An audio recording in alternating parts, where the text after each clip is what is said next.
Hi everyone, and welcome to the Bitter Red Supporters Trust after match reception. A, a frustrating night tonight against Derry.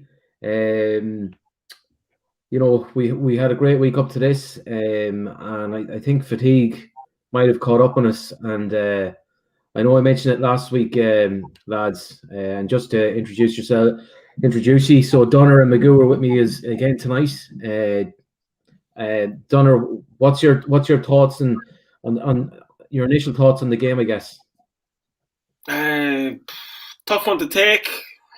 Not going to go too over the top with it though. It's last fair enough. Shit happens. Um, Overall though, I thought first half we seemed just to be happy enough to let the game go the way it was flowing. We didn't look to exert ourselves too much on it. We were happy just to take possession. They were happy to give us possession. No one done anything. We didn't probe them, didn't create any chances. It was a dead first half, and then we fell apart in the second half. I thought we were really poor. And I think as you just pointed on straight away, Jerry, is fatigue. I think you could see it. I think we looked very tired. Everything looked tired. Everything looked lethargic. It was frustrating to watch, I have to say. Yeah, look, we got caught out, I think. And in fairness to Joey and Doe, he made he said it a lot of times that Derry played the perfect game. And what I think he meant by that, in terms of the perfect game, was that they played the game to their pace. They broke up the play as much as possible, as much stoppages in the game. And I don't think either team really had a chance. But Derry got the penalty, and they took advantage of that. And as the game wore on, we looked, I don't know, some of the decisions looked like we kind of panicked in terms of substitutions and formations and things like that. And as the game wore on, we looked more tired, and it looked like it was just moving away from us. So just to bring yourself in at that point, Magoo, what do you think? Yeah, I agree with all that. I think it looked just like an old school preseason friendly, didn't it? The middle of summer, sun shining, just no urgency or no anything like that in the game. It was like, I agree with the fatigue, but I'd say more mentally than physically. Obviously, I'd say. Yeah. And people say, "Oh, but sure, Derry had the same amount," but Derry had I suppose we were mentally reset during the week when they had a new man coming in that freshened up them straight away in their mindset and stuff. Whereas for us, I suppose the last thing we were looking for after the third game in a week was looking out. The sun was splitting the rocks and at 20 degrees outside, like to go again. But like you have to do it though. That's the difference. You know what I mean? We had I was watching Pats last night, like in the first half, they didn't have a shot and goal or whatever, but they found a way to win. You know what I mean?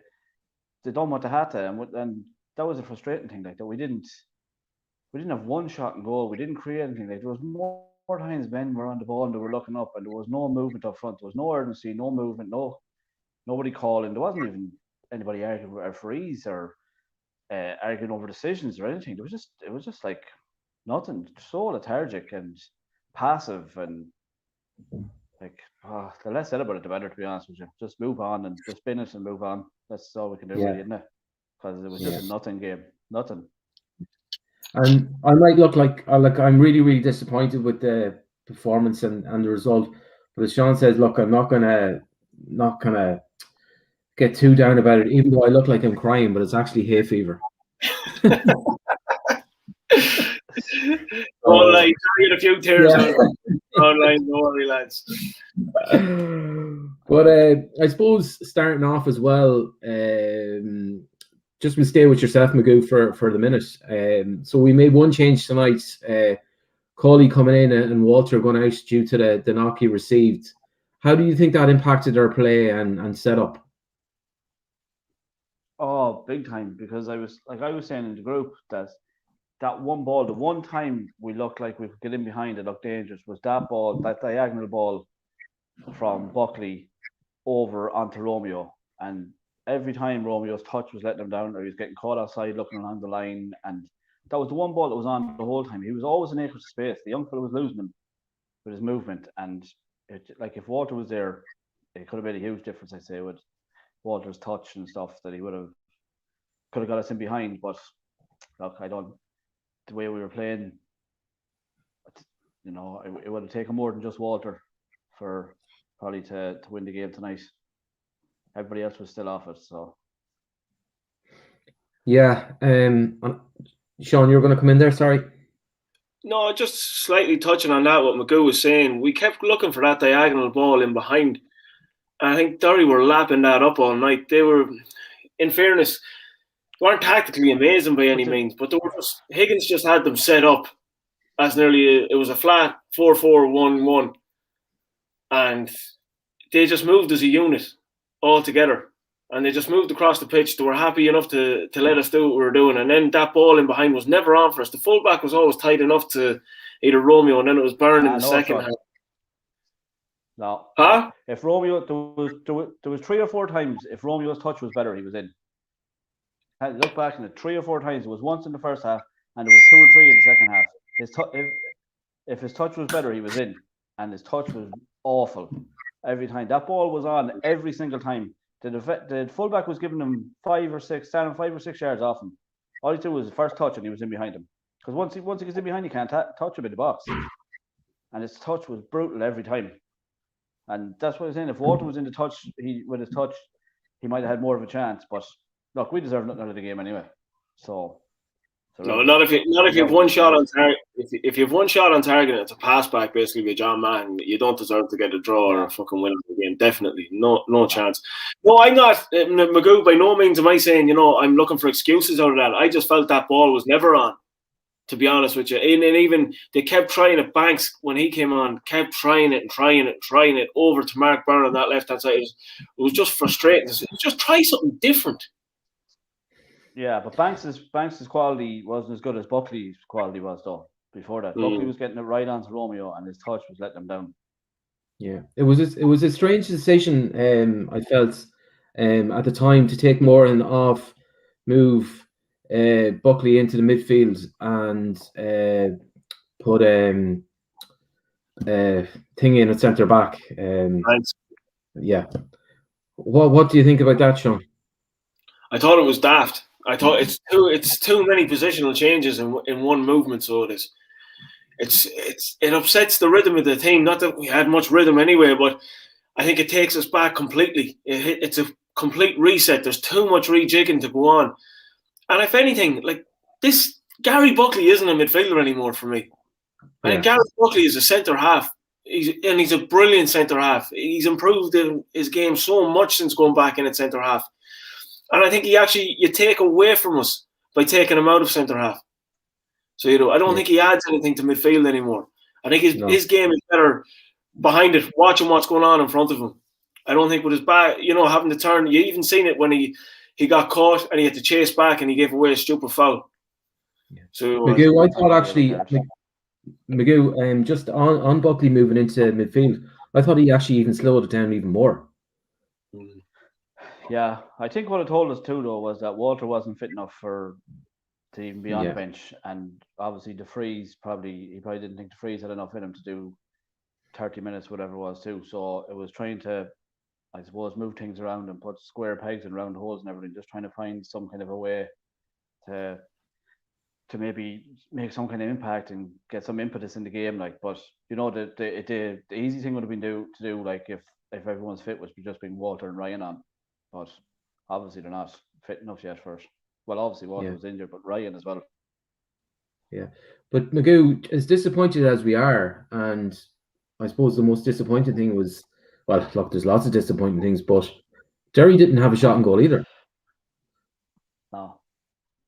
No, like there were on commentary, like I know, and Sean was saying Derry had the game plan, but the game plan is what's frustrated us, but by no means were Derry excellent or either. It was just, I think we were so bad is what made Derry look half decent. I'd still be, obviously it's a great start for Higgins, and but the jury'd still be out for another couple of games till they're tested, because they weren't tested tonight. Although that gives them great confidence moving forward. I was saying about, them having that new manager bounce and all that, but I don't even think they had that new manager bounce tonight. I thought they done nothing. They offered nothing throughout the whole game because we actually didn't test them at all. They were well set up. That was it. Like, they weren't great on the ball by any means. Their movement wasn't brilliant. Their intensity wasn't there. Definitely not. I thought they were fucking slow as anything. But I just thought we were just that bad that they were able to get by, and they got a fucking jammy penalty as well. For the life of me, I can't see where that penalty came from. Yeah. I'm just going to move to the chat box, lads. Yeah. Kyle Gettins here. I think he kind of sums it up in one sentence, apart from the first. Well, you'll disagree with the first bit, anyways, Dunner. So he says, Dunner, you jinxed it on the pod. And he goes, no, Derry set up for a draw, got a pen, no urgency with Rovers. And I think that kind of sums it up. Absolutely. Yeah. Just staying with the chat box then. Andre Gorman, Parks and Gibson have been doubled up all evening. When Derry got the ball, they were 2v1 with Gibson and Parks not defending. John Kenny isolated, definitely isolated. Tactically better. It's a tactical win for Derry. Ushing Arthur, not good enough or quick enough on the ball. One shot on target, rolled to guard side, isn't good enough. Derry game plan was excellent.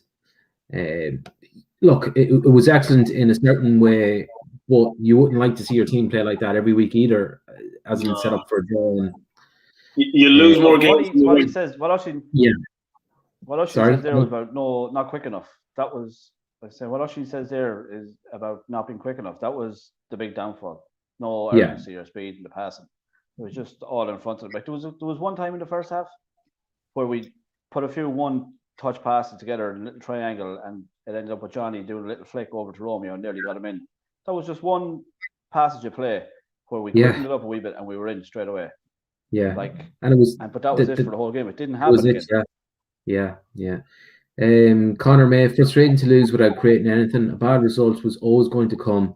So hopefully learn something at least. And I think that's an important point that I suppose, the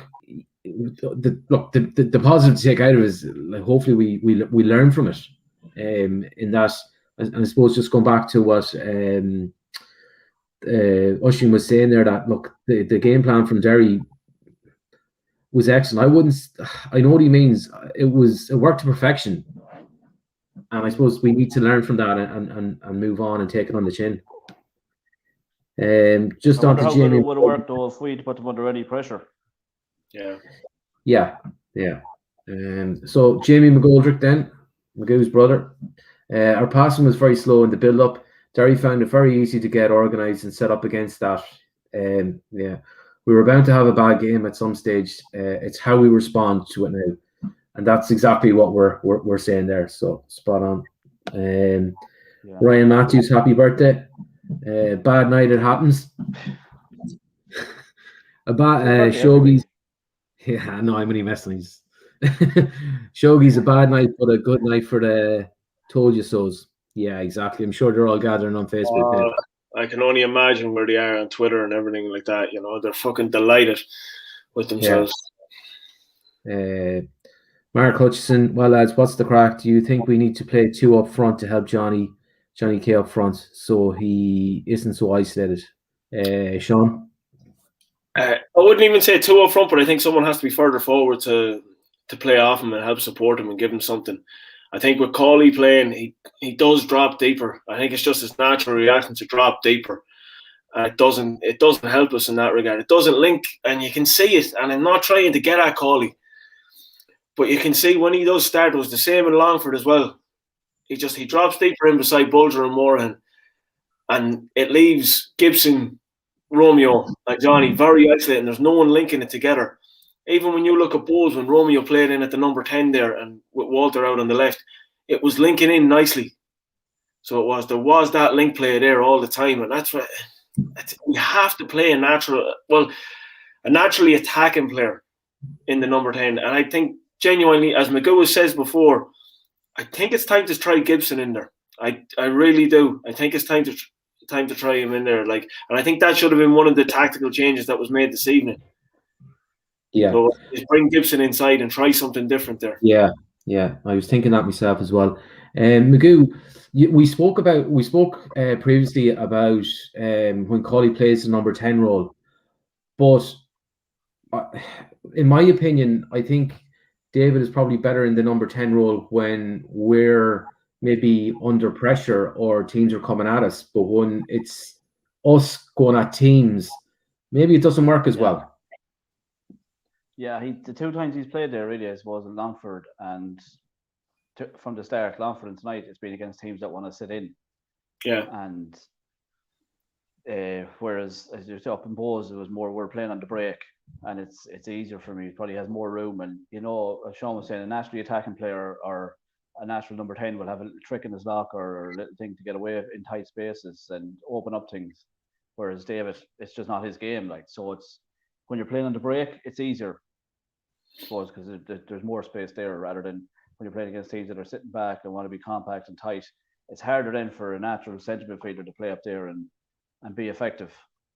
But what Hutchie was saying tonight with the 2 up top, the way the game was going tonight, it probably would have been an ideal opportunity just to stick somebody up with Kenny, like the freeze or anything, as say the things weren't happening in the build-up play, either from the wings or through the middle, and we were intent on going long. Just why not stick the freeze up beside Kenny and see if you can just feed off him or something, bounce off him, and just sort of something different. So that would have been an option, but just go for it. Yeah, see, I wouldn't disagree with that either. If you put 2 up top, and you have players like you've Regan Donlan out at left back and Colin Horgan there still at right full. You have players with the ability to cross from deep. They have a good delivery from deep. So why not get 2 in there? Try and win a flick on. Just try and create a wee bit of menace in their box and just see what happens. Just see if something falls for you. You don't want to do it every week. Sometimes you just need that. You need that pure beat. Just with that, Sean. There's more than one way to skin a cat. You can't, if it's not working in your normal build-up play, just try something different. Yeah, do you know one thing actually that frustrates me, lads, is that sometimes our throw-ins, we seem to offer up a lot of possession from our own throw-ins. We seem to try and do the same thing, short throwing and things like that. So, just staying with yourself, Sean, it was interesting to see. Interesting to see a long throw into the box at the end of the game. I didn't actually know we could do that. Yeah, same as that. Actually, I was very surprised to see Horgan firing it into the box. And that's if you have that in your arsenal, use it more often, because it's sometimes that can be as good as a corner. We only had one opportunity to use it tonight, and nothing came of it, unfortunately. But I'd be looking to use that more often as well, definitely. And there's nothing wrong with that. And just, like Magoo was saying there, there's more than one way to skin a cat. And I know we have a philosophy, and we love the philosophy of playing ball, but sometimes there is, a time and a place, and there has to be, urgency can be throwing a ball into the box as much as passing the ball quicker if it's not happening for you. What would you think without Shane Magoo? Fuck's sake. Yeah, well, 100%. Because at the end of the day, I know it looked like a preseason friendly, but it wasn't a preseason friendly, and points are at stake. So whatever you have to do to get the points, 1 point or 3 points, do it. And it's not working. We were 80 minutes trying to pass the ball around, and it wasn't happening. So why not for the last 10 minutes just fucking chuck somebody up and chuck it into the box? Derry were content happy at that stage to sit there anyway. Why were we fair? We were nearly as well off. Instead of bringing Buckley out of the centre half and put him in field, just put him up top. Yeah. Actually, 2 seasons ago there... for the last 10 minutes. Yeah, 2 seasons ago there, it was... and it's the only time we've actually seen this, just that you mentioned, it was when Dante Leverock went up front. I think it was a game against Pats in the Showgrounds. And we done that, and he caused mayhem. Yeah. So... He was different, though. He was a unit. So he caused mayhem, no... Yeah, but again, it goes back to the point that you made that there's more than one way to skin a cat, and there's no should be no embarrassment in and just playing to your strengths. 10 minutes to go when you're trying to trying to get a point. Yeah. Look, at the end of the day, if we had lumped the ball in from 60 yards and won a flick on and someone knocked it in, there's not one person will come out of there saying that's a fucking disgrace that we didn't stick to our philosophy and come out and last again. You know what I mean? Everyone will be jumping for joy and saying we've just nicked the point out of that. So you do. Anyway, Sean. Huh? If there was anyone in there, there would have been long. If there was anyone in there, there would have been gone before that. Anyway. Oh, that's the truth. Yeah. Before that, if that. Yeah.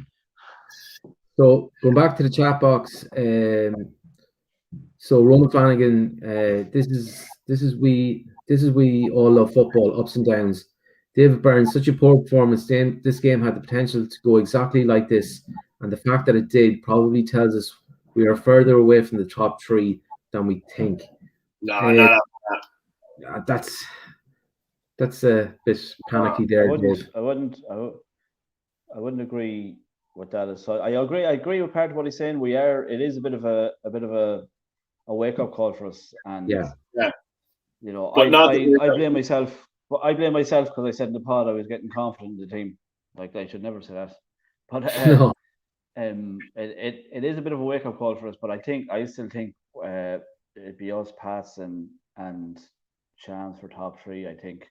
Like it's all right saying, "Oh, we lost tonight," but the rest of the teams are really inconsistent, and like we still didn't give up a chance tonight, even though we lost. Yeah. In most of the games, we're not really giving up chances, so we're always going to have a chance. And more often than not, our front players will be and midfielders performing better than they did tonight. So I still think, look, it's just a reset. Look, I think what the most disappointing thing is that the fact if it was Derry under Divine and we played like that, a bit you might say, oh, you know, we took them for granted coming down, and there was going to be a handy 3 points for us. But like the fact that they had the new manager during the week should have given all of us a kick up the hole too, to say, right, this is going to be different. We need to be on our toes, and we weren't. So that's really disappointing. So Aaron Daring says playing too deep tonight with 2 deep centre midfielders all game going to be an issue going forward because teams are just going to park the bus when they come to the showgrounds. Yeah, and look, I suppose adding a third, traditional type centre midfielder with Cawley in there, and we discussed that. It kind of just disjoints the midfield, the attack, I think. They're all similar in midfield. Then you see, you know, if you're going to take out number 10, then you need somebody in the midfield who's going to be spraying ball around. Yeah. Dylan Gibb. I'm just going to give me 2 seconds. Derry very well organised, to be fair, Dylan Giblin. David McGee pumping the white hag into you anyways, lads. Kiki, if things aren't working, should we be able to change the formation during the game? So Sean, what do you think of that? Well, I thought he was going to change the formation when he brought Buckley into midfield, and I thought he was going to go to a diamond, to be honest with you. And I thought he was going to try and focus the play through the middle because it was working out wide, and go with the 2 up top. That's the way I thought he was going to change it. But yeah, he just changed everything around, changed all the personnel around, but didn't change the tactics. It didn't make any sense. None of what Liam Buckley done this evening made any sense to me, to be honest with you. I thought all the wrong subs were made. If anything, I wouldn't have taken Romeo off. I would have moved him inside. So I don't think it was with 2 up top, like what we were saying there. Even if he wanted to take Johnny off, like fair enough. Not that Johnny deserved to come off. He didn't do anything wrong or that. But I'd leave Romeo on because Romeo is that player that can do something out of nothing. Yeah. Kyle McMorrow, he's admiring my beard. Come on, Kyle. Almost as good as yours. Might give you his number next. You never know. You might be lucky. I'll tell you. Kyle's a good lad. Donald Kelly, we look shattered mentally and physically, as the boys are saying. Too pedestrian with our passing, not the end of the world. Big game Friday night. Magoo, draw the Friday night. Yeah, look, chance to go again.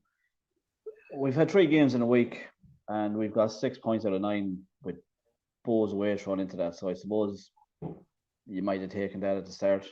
Maybe 7 points would have probably been greedy. But you know, if we can beat Drogheda, then you're 9 points out of 12. It'd be this will be a decent 2 weeks.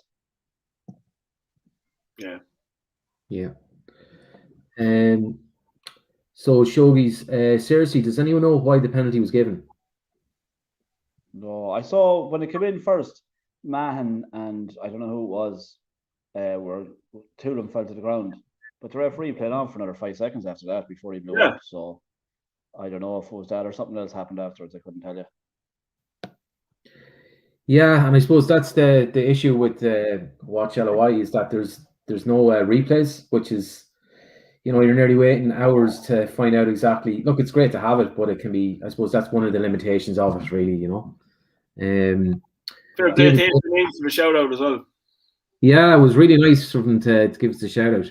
So we're actually giving away a case of White Hag for the best comment or question tonight, but we probably should give it to Adrian.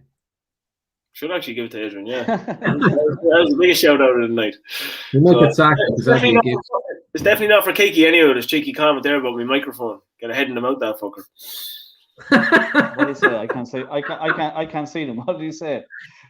When we were releasing my first single with the microphone.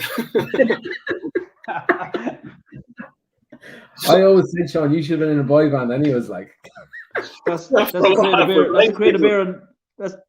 crate of beer on the way to Kiki. He can't win anything. His friend. Oh God. I did always say that Sean looked like Justin Bieber, right? Didn't he? So Decky Basco. Beebs is in the house. He's in the bedroom. So look, at least we can laugh, I suppose. Exactly. Look, come here. It's far from the end of the world. You know what I mean? And as we said right from the off, like no knee-jerk reactions here. We've lost one game in 6. That's pretty good. Yeah, let's take everything into context there. We're still sitting. I think we all would have taken that at the start of the season anyway. Yeah.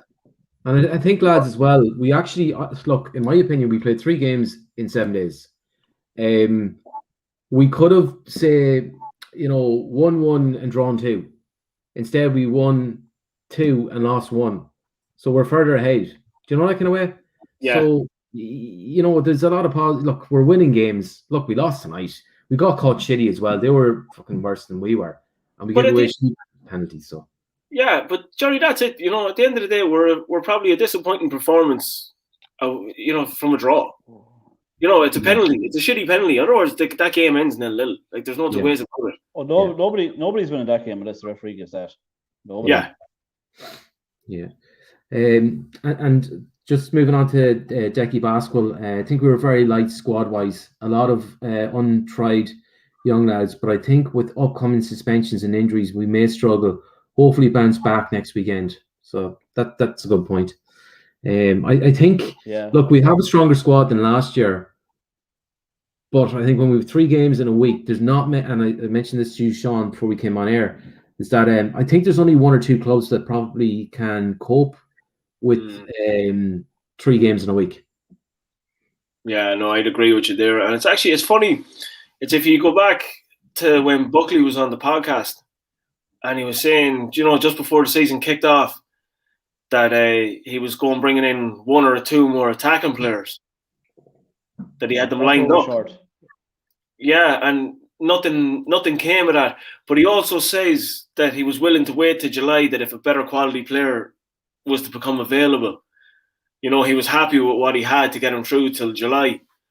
So he's obviously assessed the situation and thought, the younger lads that I have in the squad will get me through until July, and then bring in a couple more maybe experienced players for the European run as well. Yeah, you can see it tonight. Like, that's where the squad is better than last year, but it's the fact you're moving Buckley out of midfield to bring on a defense. It's very weighed heavily in the defensive side. You see Walter tonight. Walter wasn't obviously able, and Ryan isn't fully match fit. So then your attacking options off the bench were gone. Yeah, it's something that needs to be addressed as well. The Frace is a fucking top class player. He needs to get up to speed. We can't wait all season for him. Yeah, I think when he came on as well, he tried really hard. No, he did. Absolutely. But he almost tried too hard, Sean. And Like there was at one point, and I know you mentioned that he made a tackle at right back when that's not where we needed him. No, he had come on in the number 9. Like he actually done the same last week against Harps in the first half. I know you say it was just before half time. It wasn't fully right back, but he was about 5 yards inside our half over at that touchline just under the camera again, where he was back making a tackle, and then he just kind of flicked the ball to Bulger and nearly got us caught. It was nearly too short for Bulger, nearly put us in awful trouble because they would have been in with an overload because we had won the ball back. All our lads were going forward, and like it's as you say, trying too hard. Like you don't need to be. I know you want to impress when you get your chance and everything, but the way he's going to impress is by scoring goals or setting up chances because that's his job, not by tackling it right back. Yeah, and you know what? I think a little bit of that is coming because he's obviously hearing maybe the little bit of criticism that's coming his way, and maybe about people saying, "Oh, he's not fit enough for that," and he's probably trying like that to over-impress to show his fitness that he's getting back, defending, and then getting linking up. When that criticism would go away if he just stays up top, does what he does naturally, and puts the ball back at the net. There's nobody talking about him because he's done his job. It shouldn't be passing heated criticism though. The only man he should be impressing is Monday to Friday is Liam Buckley. Like you shouldn't be passing heat what we're saying about him here or anyone is saying about him in the town. Like we don't know. We don't know. We're only judging by the 20 minutes we see him, but Buckley knows. Like so, no matter what he does in game day and what we say isn't going to make a difference if he's picked bucket next week. It's what he shows on the pitch and during the week in training. Yeah. So Stenny says need more strength and depth. Parks and Johnny should have been given a chance to get her up top. I'd have preferred Morahan kept on and Cawley off. A lot of previous possession and no end product. Sean. Yeah, no, I'd agree with Stenny there definitely, and especially in the Morahan and Cawley one. I think Cawley got a stupid booking again. Like, how do you get booked when we have a throw in?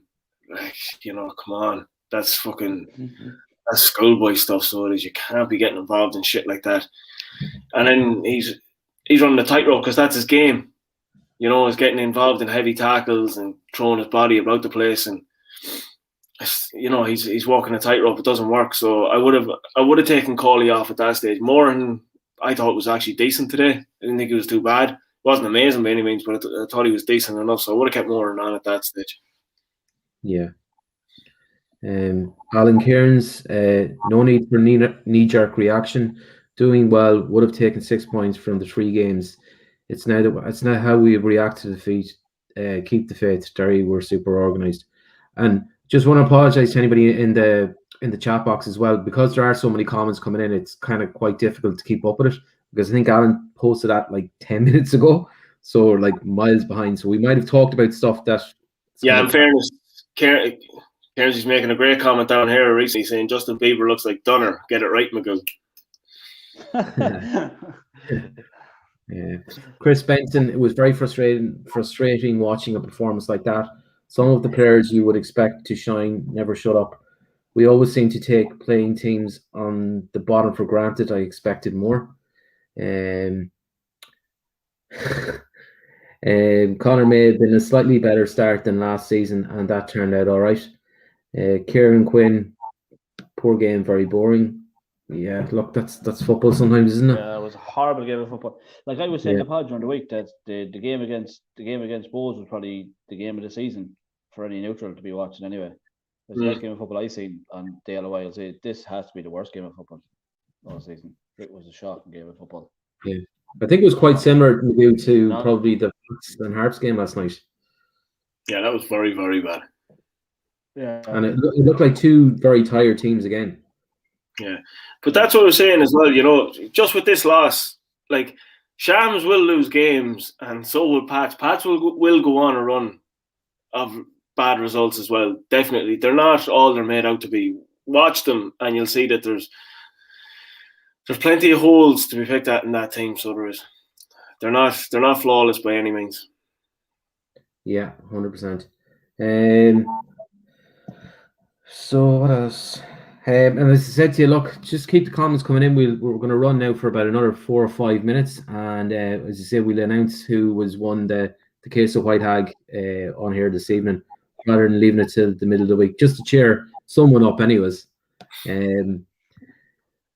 Just for So- anyone that's in as well, sorry, you have to go across you. Just for anyone that's in here as well, as we say every week, if you can like and subscribe and all that and share this, it just helps with us growing it. I know the numbers are kind of down tonight now. There's a new, obviously with a loss, that happens, shit happens, you get on with that. But there's a few new faces in the chat now, which is great to see as well. Yeah, absolutely. Yeah. And look, it's a bit of crack, and I suppose, look, we're not going to win every game. That's football. Let's, take it on the chin and move on. Magoo, anything else you want to add before we kind of sign off? No, just back on what Sean was saying there. Like it's just a blip. It's by no means reasons for people to start the doom and gloom and stuff like that. Just a little hiccup. Are we bumping the road on the road to the title? All right, it's just a speed bump, folks. You know what I mean? Absolutely. And Rory Breslin says, "Wasn't our day, lads?" Yeah, exactly. Shit happens. Okay, so I suppose we kind of wrap it up there. We're on the air for about 36 minutes now, so usually go between 35 and 40 minutes. When you have a defeat, it's kind of harder to come up with chat. We'll analyze it more on the podcast during the week, so make sure to tune into that. Yeah. And the one thing I will say is, like Sean said earlier about Pass and Shams, like they could easily, I know they're both unbeaten, but if you watch their games too, they could easily have lost games this season too. So it's just one of them things. We happen to be the first to do it, but I wouldn't worry about it. No. Sorry, actually. What we need. Sorry, Kiki's just after putting in, I don't know how we've actually missed this as well. It's because we lost, I think, that we've missed this. Is Joey and Doe creaming himself about 4 or 5 times in the comments. I said it on the sorry, WhatsApp. I thought he was having an orgasm. Oh, God, I hope Adrian Eames brought a bag of baby wipes with him, because I'd say his leg was fucking messy after him. You see, he was standing behind Adrian Eames, and every time the camera went on, so you could see Adrian Eames looking around behind him, see what Joey was at. That's how close he was getting to him. In fairness, though, I thought Joey was good on commentary. Be very honest. He was laughing and joking the whole time, though. You wouldn't know if he was being serious or not with the stuff he was saying. He kept laughing, and Adrian Eames didn't know what to make of him half the time. He was good, though. He was good, yeah. He was good. He was something different, anyways. I was, yeah. So who do you reckon? None of the old cliches out of him, anyway. No, far from it. Far from it. Yeah. Who do you reckon for the Creative Bear, lads? I'll let you go with that, boys. Whatever you think. Don't be sitting on the fence now. It's no time for sitting on the fence. I haven't seen the comments, so I'll just go with Kiki. You know what I mean?